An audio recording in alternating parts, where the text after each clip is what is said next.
Salut tout le monde et bienvenue dans ce décryptage. Aujourd'hui, on se penche sur un contraste vraiment fascinant. D'un côté, on a la promesse pittoresque de la belle vie en banlieue, juste sur le bord de l'eau. Mais de l'autre, on a la réalité, disons pas mal plus complexe, de devoir gérer une explosion de la population sans précédent. Saint-Zotique, c'est littéralement devenu une ville champignon. L'équilibre entre ce rêve de tranquillité absolue et le chaos qui vient avec un développement aussi rapide, ça tient sur un fil. C'est un phénomène qui est en train de redéfinir au complet le paysage d'une municipalité entière.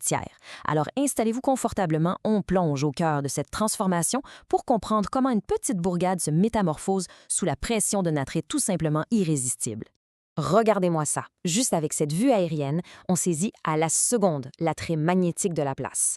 On parle d'un réseau d'environ 10 km de canaux ultra paisibles, bordés de superbes maisons, avec une belle plage de sable fin, le tout posé juste à côté du majestueux lac Saint-François. C'est ni plus ni moins qu'une carte postale qui prend vie. L'eau est tellement omniprésente que ça donne une ambiance de vacances perpétuelle. Honnêtement, on comprend assez vite pourquoi tant de gens veulent s'y installer, non? Cet environnement naturel-là, c'est pas juste un petit bonus, c'est vraiment l'épine dorsale de toute l'identité de la ville. Et ça, le marketing immobilier l'a très bien compris. Écoutez bien la promesse de vente. Avez-vous toujours rêvé de prendre votre marche du matin sur le bord de l'eau ou de vous promener à bicyclette avec vos enfants en admirant la voie maritime sans le chaos de Montréal? Avouez que ça frappe dans le mille. Le projet du domaine de la marina vend vraiment une évasion émotionnelle puissante. Le message est super clair. Fuyez le trafic, fuyez le stress de la métropole et venez vous installer dans une petite utopie parfaite où l'eau et le silence sont vos voisins. C'est l'argument ultime. Mais la vraie question, c'est qu'est-ce qui arrive quand des milliers de personnes achètent exactement le même rêve d'isolement en même temps? Pour démêler tout ça, voici notre plan de match. On va voir le rêve au bord de l'eau, la croissance démographique foudroyante, le portrait des résidents, le marché du logement, et pour finir, comment on essaie de planifier l'avenir urbain à travers ça. Alors, point numéro 1, le rêve au bord de l'eau. Il faut d'abord prendre conscience de la force incroyable de cette fameuse promesse idyllique. En fait, le marché local mise le tout pour le tout sur cet accès ultra privilégié à l'eau. Avec une plage publique qui peut accueillir 10 000 personnes, plus ce réseau unique de canaux navigables, on a délibérément bâti une destination de choix pour les familles. Et l'argent suit cet engouement-là à la trace. Les promoteurs mettent le paquet. On parle de projets d'envergure comme le Carrefour 2020 qui va injecter plus de 100 millions de dollars dans la ville. 100 millions! C'est une transformation économique radicale. Saint-Zotique, c'est plus juste une petite place de villégiature pour l'été, c'est devenu un vrai centre névralgique résidentiel et commercial. Ce qui nous amène à notre deuxième point, une croissance démographique foudroyante ou la réalité du boom, si vous préférez. Comment tout ce beau marketing et ces millions-là se traduisent sur le terrain? Eh bien, préparez-vous parce que les chiffres donnent le vertige. L'Institut de la statistique du Québec projette qu'on va frôler les 14 000 résidents, 13 782 pour être exact, d'ici 2041. Ça montre super clairement que la vague n'est pas près de s'essouffler. La municipalité a littéralement l'obligation absolue de se préparer à une expansion continue. Pensez-y 2 secondes. Chaque nouvelle personne, ça veut dire plus de pression sur les routes, les écoles, le réseau d'aqueducs, les parcs. Bref, gérer cette croissance-là, c'est plus une option. C'est devenu une urgence de tous les jours pour pas que le système craque de partout. Si on regarde en arrière, c'est encore plus fou. Entre 1996 et 2021, la population a plus que doublé. C'est passé de 3 600 à plus de 9 600 habitants. Avec un taux de croissance qui dépasse les 21 %, la ville bat la moyenne de la région de Vaudreuil-Soulanges et même celle de toute la province du Québec. C'est une métamorphose complètement fulgurante. Les anciens champs agricoles se transforment en quartiers neufs à une vitesse qui défie pas mal toutes les prévisions urbaines habituelles. On passe au point numéro 3, le portrait des résidents. C'est bien beau les gros chiffres de croissance, mais concrètement, c'est qui le monde qui vient s'installer ici? La réponse courte, les familles. Quand on regarde la taille des ménages, la grande majorité, c'est des foyers de 2 personnes et plus. Et avec près de 20 % de la population qui a 14 ans ou moins, on voit qu'il y a une implantation massive de jeunes familles. C'est un contraste assez énorme avec le reste de la province, où on a beaucoup plus de gens qui vivent seuls. Évidemment, ça change tout pour la communauté. Ça crée des besoins urgents pour des garderies, des terrains de soccer, des écoles primaires plus grandes. En gros, le visage de la ville est super jeune et résolument familial. Et il y a un autre détail super important, le portefeuille.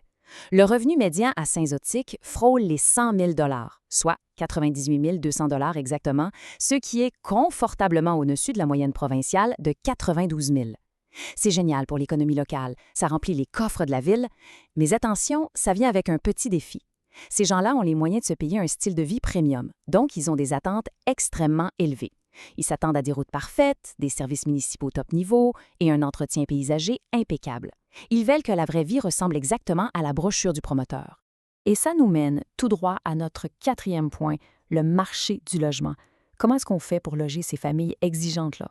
Sans grande surprise, c'est le paradis des propriétaires.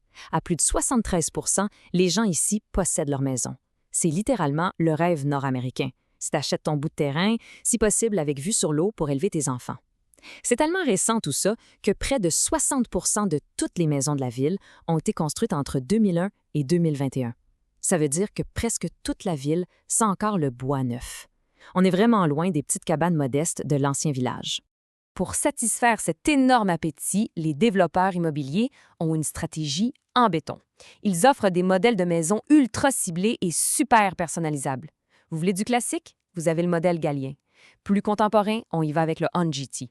Ils savent exactement ce que la jeune famille aisée recherche. Des espaces à air ouvert gigantesques, des places pour le télétravail, puis des immenses walk-ins. Chaque petit détail de ces maisons-là est calculé pour que le rêve devienne réalité dans chaque centimètre carré de la bâtisse. On arrive à notre cinquième et dernier point, planifier l'avenir urbain. Comment la ville fait pour gérer tout ce chaos-là sans perdre son âme? Le secret, c'est une frontière invisible mais super stricte, ce qu'on appelle un périmètre d'urbanisation. En gros, c'est une zone très précise de 10,35 km². L'idée de la ville, c'est de forcer la construction à rester strictement à l'intérieur de cette ligne-là pour protéger les terres agricoles et la nature autour. C'est en fait la seule stratégie qui tient la route pour être capable de payer les factures salées de l'aqueduc et des égouts, puis surtout pour empêcher l'étalement urbain de complètement défigurer la région. Parce qu'on veut se le dire, avec plus de 1000 nouveaux ménages à loger d'ici 2031, il n'y a plus aucune place pour l'improvisation. Tout doit être hyper organisé. Les nouvelles constructions sont canalisées dans des zones précises avec une densité minimale imposée. On parle vraiment de densification forcée. Tant que ces zones-là sont pas pleines à craquer, il n'y a pas question d'ouvrir de nouvelles rues dans les zones de réserve. Les urbanistes n'ont pratiquement aucune marge d'erreur ici. Bref, ça nous amène à une tension inévitable entre la rigueur mathématique de la ville qui doit densifier et le rêve d'espace libre et paisible vendu par les promoteurs. L'équilibre est super fragile. Donc, la vraie question à $1 million pour conclure, c'est celle-ci. Comment est-ce qu'une ville peut s'agrandir de façon aussi agressive tout en gardant exactement le petit côté paisible que fait que tout le monde a voulu y déménager en premier lieu? C'est la réponse à cette question-là qui va complètement définir l'avenir de Saint-Zotique pour les prochaines générations. Merci d'avoir suivi ce décryptage.